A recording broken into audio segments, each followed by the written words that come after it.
Governor, the families,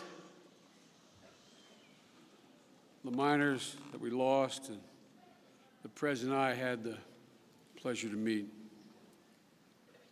I learned about the courage and valor and gumption of miners sitting around my grandfather's kitchen table in Scranton, Pennsylvania, hearing stories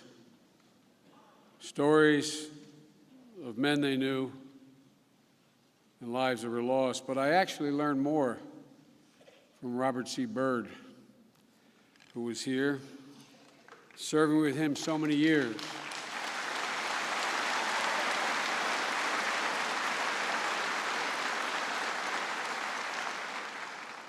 His incredible pride in his state and his miners is only matched by his loyalty.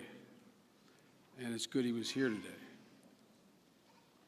The men we remember today went into the darkness so that we could have light. They embraced a life of hard work and a career full of peril. It was dangerous.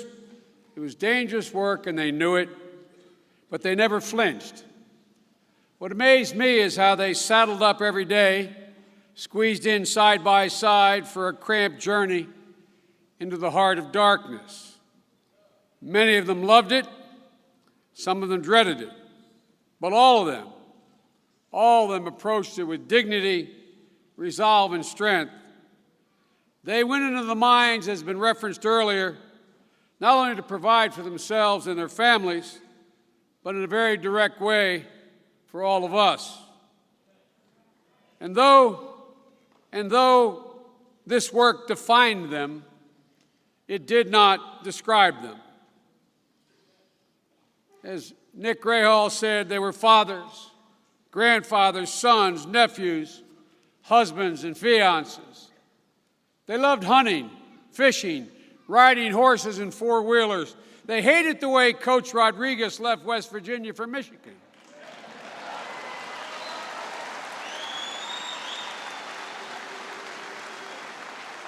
They really rebuilt cars, they loved motorcycles, and they practiced random acts of kindness. They had their given names, but as we all learned today, they answered to Cuz and Pee-wee and Smiley. Some had been mining for decades, some for months. One was planning a wedding, one was planning for retirement. As individuals, these men were strong, they were proud, they were providers. Collectively, they represent what I believe is the heart and soul and the spine of this nation. And ladies and gentlemen,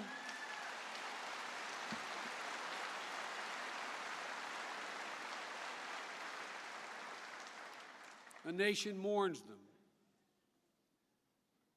To every member of every family that has been touched by this tragedy, I can say that I know what it's like to lose a spouse and a child, and I also know when the tributes are done and the flags are once again flying at full staff, once the miners you see today go back to work, that's when it will be the hardest for you all. When life has moved on around us, but is yet to stir within you, that's when you're most going to need one another. Because for other people, for the lucky ones, life gets to go on. But as a community and as a nation, we would compound tragedy if we let life go on unchanged. Certainly, nobody should have to sacrifice their life for their livelihood.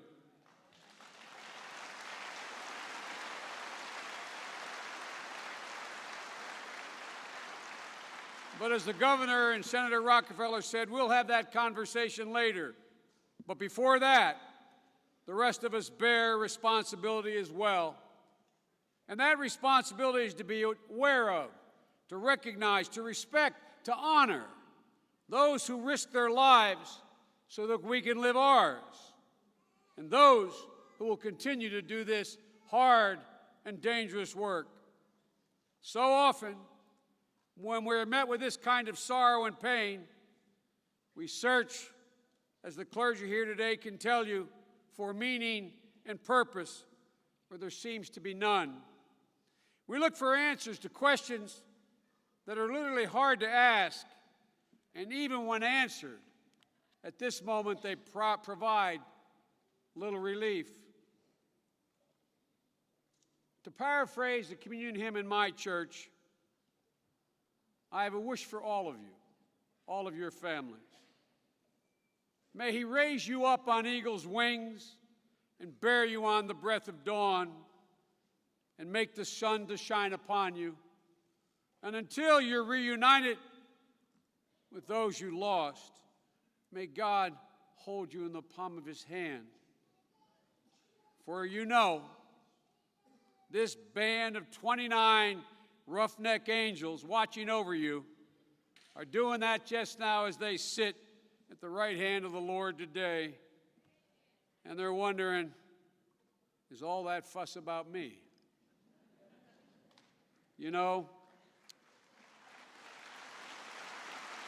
folks, there is a famous headstone in an Irish cemetery in Ireland, and it reads this. It says, "Death leaves a heartache no one can heal. Love leaves a memory no one can steal." I can tell from my own personal experience that eventually the painful heartache you feel will be replaced by the joyful memory of the ones you love so dearly. My prayer for you is that that day will come sooner than later. May God bless you all, and may God protect all miners.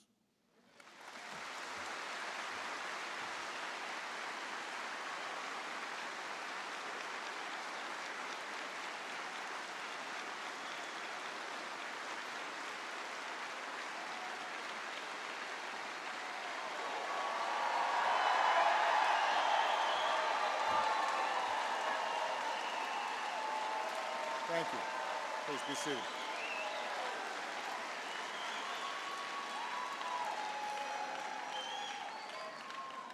To all the families who love so deeply the miners we've lost, to all who called them friends, worked alongside them in the mines, or knew them as neighbors in Moncole and Neoma or Whitesville, in the Coal River Valley, and across West Virginia. Let me begin by saying that we have been mourning with you throughout these difficult days. Our hearts have been aching with you. We keep our thoughts with the survivors who are recovering and resting at the hospital and at the homes. We are thankful for the rescue teams, but our hearts ache alongside you. We're here to memorialize 29 Americans. Carl Acord, Jason Atkins, Christopher Bell, Gregory Stephen Brock, Kenneth Allen Chapman, Robert Clark, Charles Timothy Davis, Corey Davis, Michael Lee Ellswick, William I. Griffin, Stephen Hara, Edward Dean Jones, Richard K. Lane, William Roosevelt Lynch, Nicholas Darrell McCroskey, Joe Markham, Ronald Lee Maynor, James E. Mooney, Adam Keith Morgan, Rex L. Mullins, Joshua S. Naper, Howard D. Payne, Dillard Earl Persinger, Joel R. Price, Deward Scott, Gary Quarles, Grover Dale Skeens, Benny Willingham, and Ricky Workman. Nothing I, or the Vice President, or the Governor, none of the speakers here today, nothing we say can fill the hole they leave in your hearts, or the absence that they leave in your lives. If any comfort can be found, it can perhaps be found by seeking the face of God, who quiets our troubled minds, a God who mends our broken hearts, a God who eases our mourning souls. Even as we mourn 29 lives lost, we also remember 29 lives lived. Up at 4:30, 5 o'clock in the morning at the latest, they began their day as they worked in darkness, in coveralls and hard-toe boots, hard hat over their heads. They would sit quietly for their hour-long journey, 5 miles into a mountain. The only light, the lamp on their caps, or the glow from the man trip they rode in. Day after day, they would burrow into the coal, the fruits of their labor, what so often we take for granted, the electricity that lights up a convention center, that lights up our church or our home, our school, our office, the energy that powers our country, the energy that powers the world.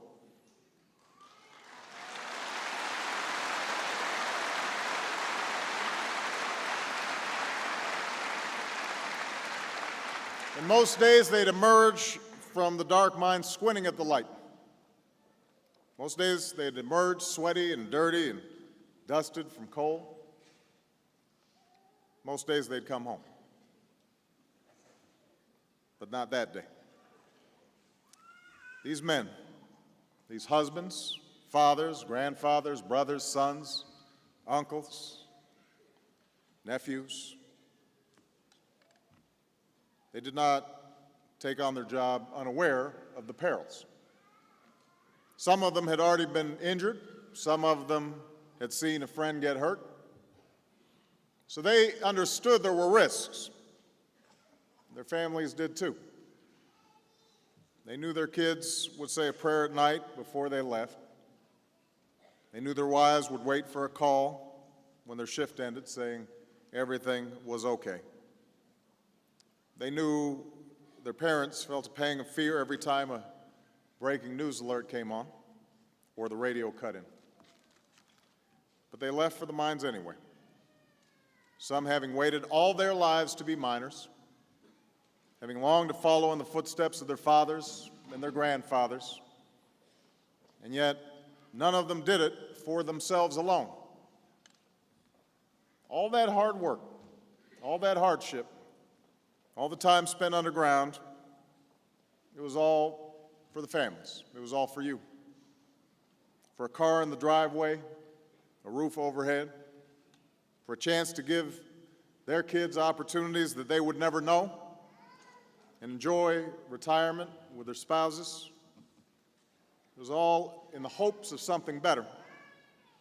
And so these miners lived, as they died, in pursuit of the American dream. There, in the mines, for their families, they became a family themselves, sharing birthdays, relaxing together, watching Mountaineers football or basketball together, spending days off together, hunting or fishing. They may not have always loved what they did, said a sister, but they loved doing it together. They loved doing it as a family. They loved doing it as a community.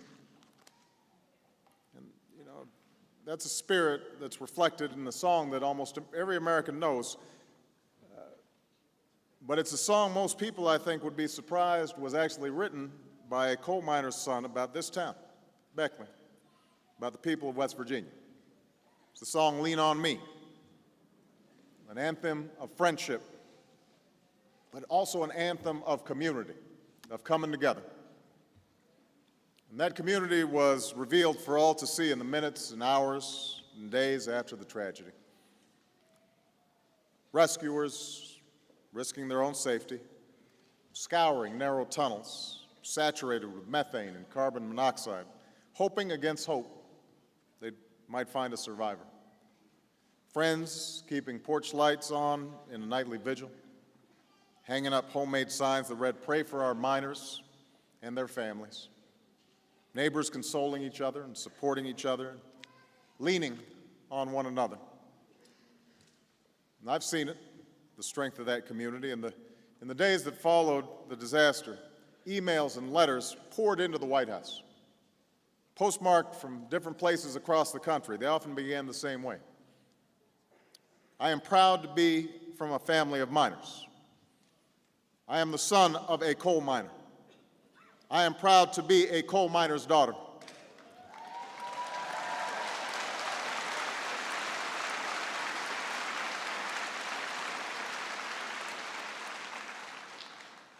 They were always proud. They asked me to keep our miners in my thoughts and my prayers. Never forget, they say, miners keep America's lights on." And then in these letters, they make a simple plea. Don't let this happen again. Don't let this happen again.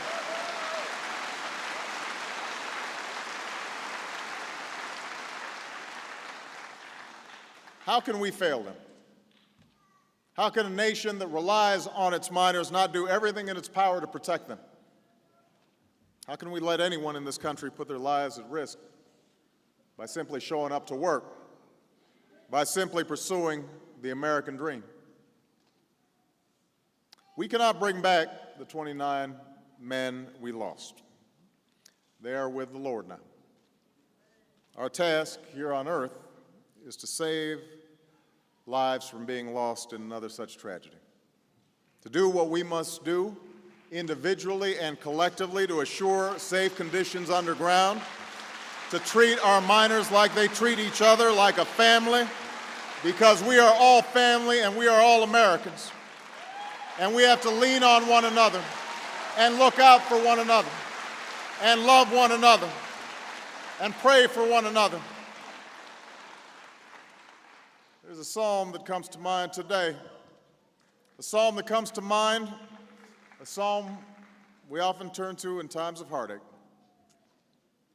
"Even though I walk through the valley of the shadow of death, I will fear no evil, for you are with me. Your rod and your staff, they comfort me." God bless our miners.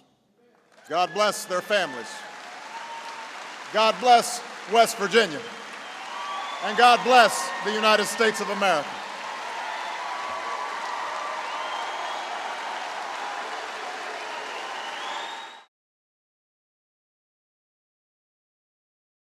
Mother's kitchen table in Scranton, Pennsylvania, hearing stories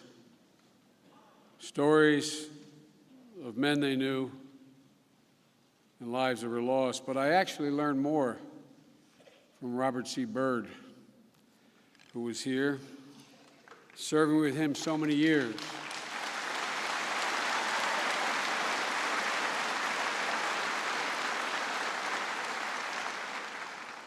His incredible pride. They saddled up every day, squeezed in side by side for a cramped journey into the heart of darkness. Many of them loved it, some of them dreaded it, but all of them approached it with dignity, resolve, and strength. They went into the mines, as has been referenced earlier, not only to provide for themselves and their families, but in a very direct way for all of us. In his state and his miners is only matched by his loyalty. And it's good he was here today. The men we remember today went into the darkness so that we could have light. They embraced a life of hard work and a career full of peril, It was dangerous. It was dangerous work, and they knew it, but they never flinched. What amazed me is how they... Governor, the families, the miners that we lost, and the President and I had the pleasure to meet. I learned about the courage and valor and gumption of miners sitting around my grandfather. And though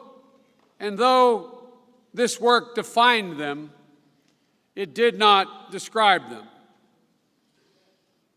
As Nick Grayhall said, they were fathers, grandfathers, sons, nephews, husbands, and fiancés. They loved hunting, fishing, riding horses and four-wheelers. They hated the way Coach Rodriguez left West Virginia for Michigan.